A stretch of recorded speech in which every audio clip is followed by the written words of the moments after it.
Mac, how Yep. has the growth of social media and the internet impacted the firearms and tactical training community, both positively and negatively? The internet in itself right now. I'm gonna go in a different circle. Rebecca and I were at the pub the other night. We are inside, and there was a TV channel on, and it was just showing like viral videos. Hmm. But most of them were like, you're amazed what a human being can do. You know what I mean? Sure. It's like, holy shit. Hmm. How much time did it take for this dude to practice that thing, that motorcycle jump, that Right. tennis play, Right. that freaking martial arts move, that climbing Hmm. maneuver, that juggling? I saw a kid juggle three Rubik's cubes and solve them all in Yeah. 44 minutes and 30 seconds, right? That's the one I said. Remember that I've seen Mac do that several times, Yeah. drunk too. Right. So, you know what the internet has done? It's given people a reason to do things that are spectacular Yeah. because they want viral. Hmm. If you want viral, you got to do more than freaking shove a Twinkie up your ass. Oh, yeah. You got to practice shit. You could eat a plate full of food, donuts and stuff, and make a viral video, but it's for retards. Right. But I love that channel is on because I could watch it and go, wow. And I told Rebecca that. I said, there's one good component to the internet right there. Yep. People are doing amazing stuff because they want to show people that they did something amazing. And without the internet, they probably wouldn't do it. Doesn't it seem like the? I know this is not related to the question, but doesn't it seem like the performance of things, the dexterity, the levels have increased over time? What people are doing now, in anything from gymnastics to guitar playing to Mhm. you name it, it's like the level of everything is so much higher than it was when we were younger. Right. So I will say this. I will caveat with this right here. People are doing more extraordinary things now than like when we were younger. However, fewer people are doing great things Yeah. because we all did really cool shit. Yeah. We all did jumps on bicycles. We all knew how to roller skate, ice skate, play sports, build stuff, build cabins in the woods. We Right. all knew how to do whatever it was. But there's less of that now. But I think there's more now, like do people who are doing extraordinary things. So I love that and that brings me to that point about the interweb in the shooting industry. So positives, that right there, people showing extraordinary stuff. Cause I did it with my YouTube channel when I first started. Dude, I mean, I would practice my ass off to push a freaking truck, climb a fast rope, and do an impossible shoot. That takes work, bro. I bet it does. But that takes freaking practice. Hmm. So the positives, you get a lot of drills and you got a lot of good tip dudes. Like, for instance, Pete Duvall should follow this guy since Pete is becoming, an aspiring competitive tactical shooter. Mike Seeklander, there's one right there. Mike Seeklander, he's a good guy. I think cop pedigree, but really good shooter, good channel in shooting fundamentals and teaching points. I like the internet for that right there as far as how internet has impacted the firearms and tactical training community for positives. Negatives, riddled with gimmicks, gizmos, gadgets, and the one take bullshit, where he draws and freaking in 1.2 seconds hits a freaking small target at 75 yards. He do that 4 times in a row to impress me. Not once. Because how many times did it take you? But people will go, that's amazing. Nope. I guarantee you I could do that. Give me a few freaking runs. I'll do Hmm. that. Just give me a freaking few runs. Answer. But I liked talking about how because people will watch that channel with Yeah.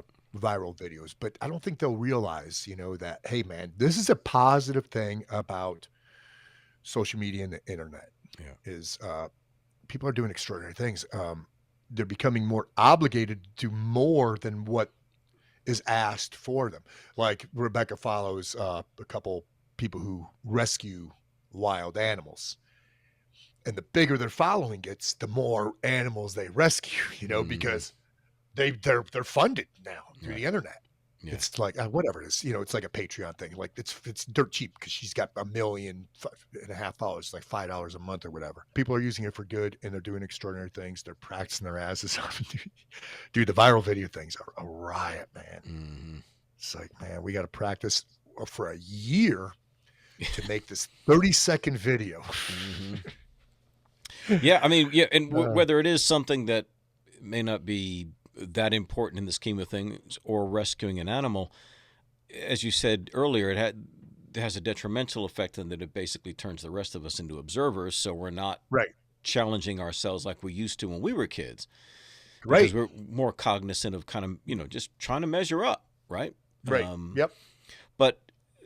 But then there's something else is happening business-wise, because so many people are now being funded. It's like think of a Daily Wire, for example, right? Mhm. The Matt Walshes and the Chris Knowles and the Ben Shapiros. They're like making movies. They're like totally funded, but wait a minute, they're not on TV. These are Mhm. not TV channels. Right. Where is all this money coming from? Yeah. So there's a monetization that's happening independent of the usual suspects of who you think is going to be paying you all that money. Granted, there's still ads, there's still those things, but it's being done off mainstream media. It's being done on social media, internet, that sort of thing.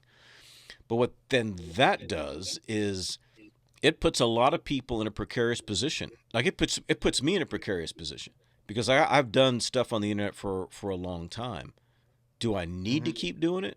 Am I more useful in the paraclete? In other words, the one who comes alongside to help. Am I more useful in that role? Because I'm saying, listen, I'm not willing to kowtow to what's viral or what's trending or what's whatever. Correct. You know what I mean? It's like how many times you go on YouTube and you see so many people covering the same news story.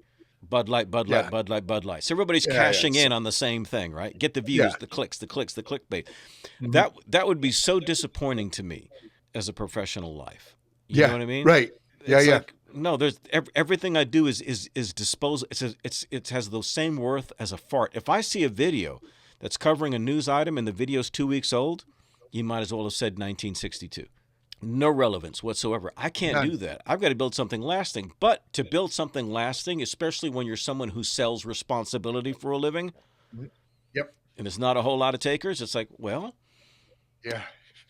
how much do I want to do this? As opposed to saying, well, we can achieve goals through what Mac does or through what so-and-so does. Well, let's rally around there and let's invest our creativity and our time and our energy where people are coming, where there is a viral effect that's already happening, simply because, again, we'll call it small c celebrity, but it's still a celebrity effect. Right. So we can maximize the impact of what you're doing. My point is that the internet is forcing people to look at careers and longevity and their gift or skill assessment in different ways than they ever have had to before. Then once you throw AI in there, forget it. Oh, Jesus. Yep. Right. The internet will foobar a line of work real quick. Mm-hmm.